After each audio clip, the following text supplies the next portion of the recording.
You're listening to the G Code Network New Artist Music Podcast. Will epitomize streaming good vibrations across the globe. And I'm your host, Sabrina Goosby, aka Madam Thick Therapy, where I believe self-love is mental health awareness, along with your boy, Obi-Wan, and it's only one Obi-Wan. Holla at your boy. That's right. And I would like to welcome our guest on the line with us today, this young, beautiful lady who loves to create and compose good and emotional music and short films. Her Facebook page says, and I love it, is that she's a pianist, composer, philosopher, queen, objectivist, and secretly a raccoon. Welcome to the call, Ligeia Rose. Hey. Hi there, thank you for having me on the show. Thank you. Yes, and you know what, Ligeia, I am so excited to have you on the show, and I appreciate your patience. We've been trying to work on this for a while, and thank you so much. Thank you very much. I'm so happy that this is finally happening. Yes, and you know what, I just want to let the listening audience know that we have a beautiful bill from the Lone Star State, from the heart of Texas, deep in the heart of Texas. But she's also internationally known as Ligeia Rose. And is that your stage name or is that your actual real name? It started off as my stage name and now it's becoming my real name. I like that. Yeah, everyone started calling me Ligeia and then, or L for short. So that just is my name now. I love it. You know, I love it. And can you let the listening audience know what's the origin of that name, or where did you come up with that name? Yes, so basically, Ligeia is a character in one of Edgar Allan Poe's stories by the name Ligeia, about this woman who basically, it's a sad story. She passes away after incurring an illness, but she's highly educated. She is very introspective about life and nature, and she is, kind of a polymath of the arts and, of the sciences. And the story is written from her husband's perspective, so he's just talking about all the things that made her wonderful. And as she was passing away, she wrote this poem called The Conqueror Worm, which really stuck with me, about persevering, even if your body is not in prime condition, your kind of your achievements and your art will always persist. So that's something true. That really stuck with me, and that's why I really love the name Ligeia.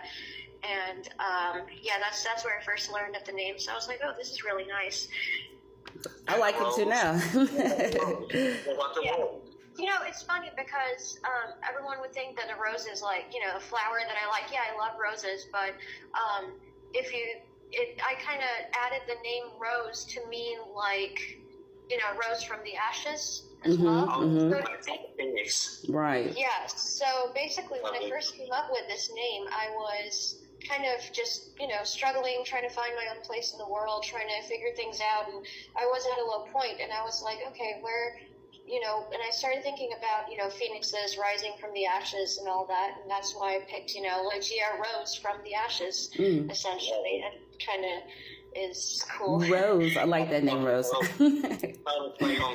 total play on Greek mythology. I love it. The classical music has white noise for my son when he was a baby and he went to sleep all day.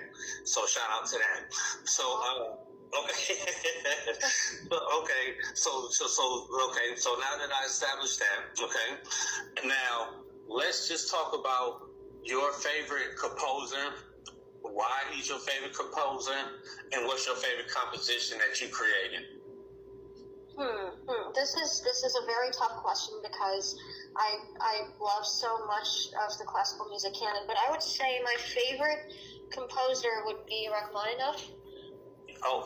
If I actually had to pick, even though it's a very hard choice between. And what nation of origin is that he's from? Most listeners don't know. Where is he from? he's from Russia, and he is part of the Russian Romanticist tradition. Like there's Rachmaninoff, there's Tchaikovsky, Rimsky-Korsakov, the composer of Flight of the Bumblebee, and Scriabin as well, who I deeply admire and adore the music of. And but Rachmaninoff, he had a very tough life, and he was so inspired to keep creating throughout his life, which is something I find really inspiring. And my favorite composition by him, I would say that I have two.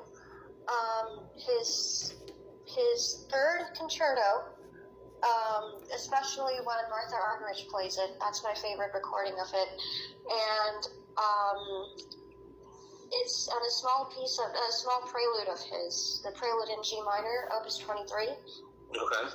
Yeah, that's a solo work of his. So I guess they're a little different. One's for piano and orchestra, and one is solo composition. But what I love about him is he manages to capture so many emotions through different chords and different modulations that he kind of are like, it's just revolutionary. Oh, really? Yeah, you can hear his emotions in the music. You know what? Okay, so I'm sorry not to cut you off, but when you say revolutionary, that's in contrast to what era that you're saying? Where is he being revolutionary at? This is the Romantic Russian tradition. So there's a lot of color and color tones that you can add in with music. That is true. For That is true. Yeah, like I'm trying to explain this in the most non-music nerd way possible. No, do it how you say it. How you need it. Layman terms, please. Layman terms. Yes. So yeah, exactly. But see, the thing is, before Rachmaninoff, before the Russians, and to a degree before Chopin and Liszt, modulations were very formulaic. So in classical music, you would have start with the 1 key, go to the 5 key, do a second theme, go around, maybe put a third theme, and then come back to 1. But with, Rachmaninoff's music, he would add in a chord that's a common chord between the initial key he chose, like in the third concerto, it's D minor. He would put in an extra, pivotal chord that would just modulate the piece to a completely different place. Like there's parts that are in E major, which is like a 4 sharp key, whereas D minor is a 1 flat key. So going all the way across to a different key, it takes you into a different world.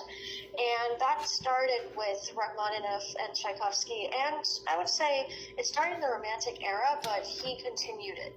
You know what? That actually reminds me of your Facebook page. I see that you are a little love bug and very passionate about what you do. And I wanted to know what makes you love so hard? Like, because I see that you follow the gentleman. He's promoting love and composing his music. Where do your passions stem from? Like where my passions for music for love. I see that it's not just about composing music. I was looking at your page, and you talk a lot about love. So like. Yeah. What makes you more passionate? Because for me, I've been through a lot of heartbreak and a lot of, sadness. I had the good and the bad. And what makes me so passionate about, self-love is that, because of heartbreak, you're looking for someone else, but it's really within yourself. So what made you, so passionate about love? Because I see that on your Facebook a lot. So basically what, made me think about these things, especially when it comes to love, is I am a very reformed cynic at this point in my life. Okay. I started off being extremely cynical about the entire concept of love, because I thought that it was just something that was temporary, didn't really truly exist in the way that, you can give out all of your love and then you could get nothing in return, which is okay. But, that form of, being loved and loving at the same time where it's reciprocal, I was very cynical about that whole idea. It was reading the works of Ayn Rand that sort of changed my mind on that. Okay. Because she famously wrote, in The Fountainhead, if you must learn to say the I before you say I love you. Okay, that's good. And when you said all that about self-love, mm-hmm. it's very important before you say I love you. Okay, that's good. And when you said all that about self-love, mm-hmm. it's very important to look at yourself and to try to think of yourself as one of the, as your first love. Mm-hmm. And if you can't really do that, then you can't expect to love your work, and neither That's can true. you expect to love another person, which is infinitely more complicated because then their feelings are involved too. It's, but you can't see the beauty in it, and you can't even pursue the beauty in something like that if you haven't made peace with loving yourself. And it's a process, it's not like you're going to love yourself 24/7. There's mm-hmm. a lot of, dark times. Right. It's a lot of people are like, you got to accept the bad. You got to love yourself, but it's really not that simple. And I guess having an integrated philosophical foundation for mm-hmm. it does help you really internalize what you should be loving about yourself, so you can even work on the parts of yourself right. that you don't love. Absolutely. I believe in all of that, and I see that that you do a really great job at fusing mental health awareness with love and music, and I think that you're doing a really great job at doing that. So please keep it up. Oh, thank you. Yeah. See, that's the thing. There's so many. What do you call it? It was just so perfect. I didn't want to interrupt, but I'm sorry that I do. I'm sorry, listening. You ain't got to be sorry. Just go ahead and do your thing. Ain't no sorries. Shout out to International Women's Day that just passed. But I also wanted to just, me and you, Ligeia, we talked about your childhood once upon a time ago.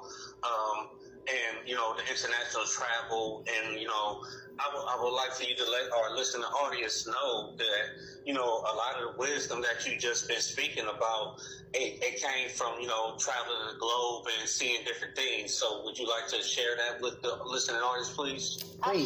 No, absolutely. So basically, my dad had this, he's a project controls director for numerous projects over the world, architectural projects, casinos, any, mass buildings that are, really majestic. And when I was growing up, we were always living in different parts of the world. I would say about 3 years on average at a time. Even though Las Vegas is my hometown, or I consider it to be my base, it was our family home is there. That's good. He was in London for 3 years, and that's where I lived. Then he went to China, and we lived there for about 2-3 years. And I would say that, gaining perspective about the way that not only people live across the globe, but the way that, what's important to people across the globe. Like, you could be listening to music of different genres, or, figuring out a completely different culture. It really helped me, think about what I wanted and broaden my understandings. Mm-hmm. So that's, one of the, it got stressful at times because you're always moving around, there's no consistency. It was also, I would say, really hard to make and maintain friendships alike. But at the same time, I did get a lot of solitude. So I was able to look inside me and really figure out what I wanted in life without all the noise around me. So, that's great. I felt alone at times, but at the same time, I grew from that solitude incredibly, and I wouldn't trade it for a thing. And let me ask you this. That's great.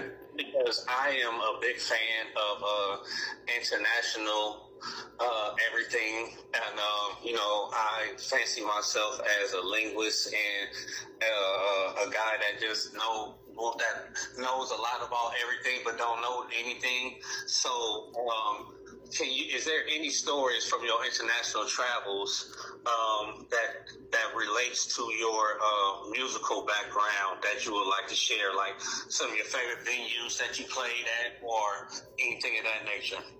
Yeah, so I would say my favorite I had two favorite concerts of mine, which I played. One was the COC at the Richard Bradshaw. So basically, I played two concerts at two different venues. One was at a church, and the other one was at the school auditorium of the National Music Society. And that was a really great concert because the repertoire that I had chosen was perfect for that venue. People enjoyed it, it was received well, and I also played some of my compositions as an encore. I had written 3 preludes, and I played those at the very end, and they were received really well. And it was the first time that I played them at that large scale, you know. Oh, okay. Oh, sorry. Go ahead, Sabrina. No, I was just like, that's nice. I was just...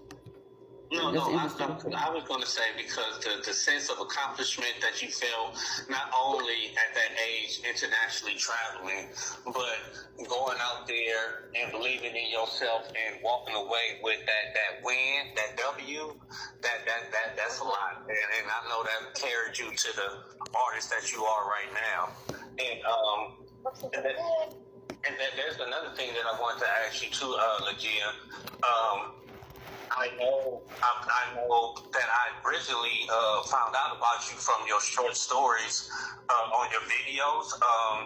Is there any other talents or any other thing that you would like the listening audience to know about you that you have coming to the website? I mean, your YouTube chat link is also. Oh yeah, it's just youtube.com/ Ligeia, but with a 3. So LIG3IA. Okay. And yeah, that's my YouTube channel. And on it, the waltz that I've written, I was saying, is designed with all these motifs, which I imagined would be corresponding to scenes from my novel. So if I'm currently in the process of orchestrating that waltz so it can fit in with the scenes from the book if it's ever turned into a movie or a larger project of that kind of, of that Awesome. style. I love the creativity. I love it. That's wonderful. Yeah, see, I love doing multimedia projects, just playing music on a stage and then just leaving. It's kind of impersonal. I love being a storyteller. Yes. So if I'm going to be playing on stage and then have a story to go along with it, then that connects with audiences way more. Right, so you have this beautiful music, which is being paired with, narrative poetry, or it's paired with some, story with animation in the back. That's I did one concert actually when you asked me as well what are memorable concerts when you asked me, Obi. There's one that I forgot to mention. It was very magical because it was a very huge undertaking on my part. I wrote and directed a film with the help of my mom and dad. And I wrote this narrative poetry to go in the background while I played romantic piano music on stage with a live piano. Oh, that's awesome. Nice. So it was going to be 3 parts. It actually was 3 parts.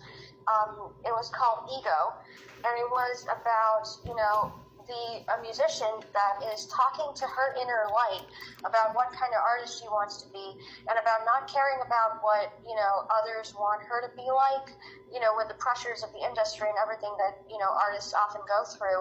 So her inner light tells her to, put that all aside and focus on what she really loves about making music for herself. And she kind of reaches a state of enlightenment at the end, and it's kind of designed like that. And that's it was beautiful. written in poetry, and I was so nervous because, it was difficult repertoire. I was going to play the Mephisto Waltz by Liszt, the Bach Busoni Chaconne arrangement, and also the Schumann Symphonic Etudes, all in the same concert while this was going on in the back. But the audience received it wonderfully, and they said it was uplifting, and that really made me feel good inside. It sounds like it was. Yeah, it really came together supremely well. And there's things that I have grown even since then aesthetically. Like, I wouldn't do it the way that there's things that I would change all the time, but that was a pivotal moment for me as an artist, as what did I really want to do going forward, you know, which is storytell with my music, as opposed to just go up there, play a piece, and leave, you know. Right. That's beautiful. You know, I would love to, in the future, because I like to write and do little poetry things. I would love to do something with you in the future. I don't know how, you know, I know you're busy, I'm busy, but one day. I love that. I really love the vibes here, and I can definitely see it, something great happening if we make some music. It's the vibes. It's the vibes. Yeah, you know what? Because secretly, that me and my co-host Sabrina and my other friend were secretly thinking about doing the spoken word album, and we would love to have you know, artists like you in the backdrop, you know, and that's what Sabrina was referring to, but. Actually, that's not what I was referring to. I was just referring to me and her making some good music one day. You know what I'm saying? Because I think it'll be a great vibe. You know what I'm saying? That's what I was referring to. Oh, okay. See, I already dropped the ball already. But it's all good, though. We can still do what you're talking about, too. Yeah, definitely. Yes, definitely. So let me ask you this, Ligeia.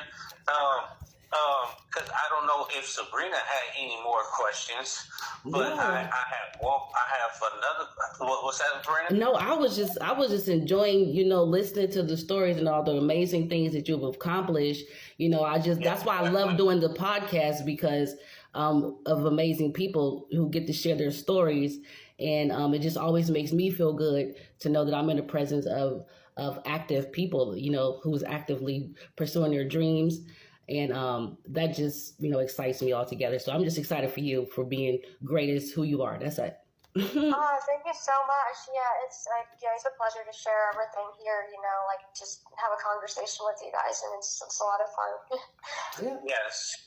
And you know what? So this is the time of the podcast where we will ask you, is there anything that you would like the listening audience to know that you have coming up? Is there anything that we haven't asked you that you would like the audience to know? You know, can you let everybody know? Yeah, well, I mean, my novel it should be coming up soon, A Hedgehog's Guide to the Universe. It's going to be live as soon as, you know, Kindle finishes processing it, so I'm just waiting with bated breath. But yeah, that's one thing that I have coming up. And I'm trying to think of anything else. I have a poetry collection as well, which I've just finished, and I'm probably going to upload that after this one goes live. Okay. Called Little Lady.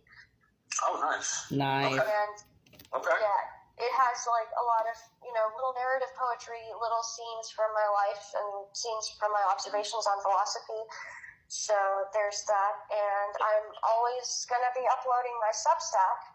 Because I'm going to ask you that because is there anything, you know, because one thing that we do at New Artist Music Podcast now at G Code is that we, you know, whenever we interview somebody, you are our future artist for the week.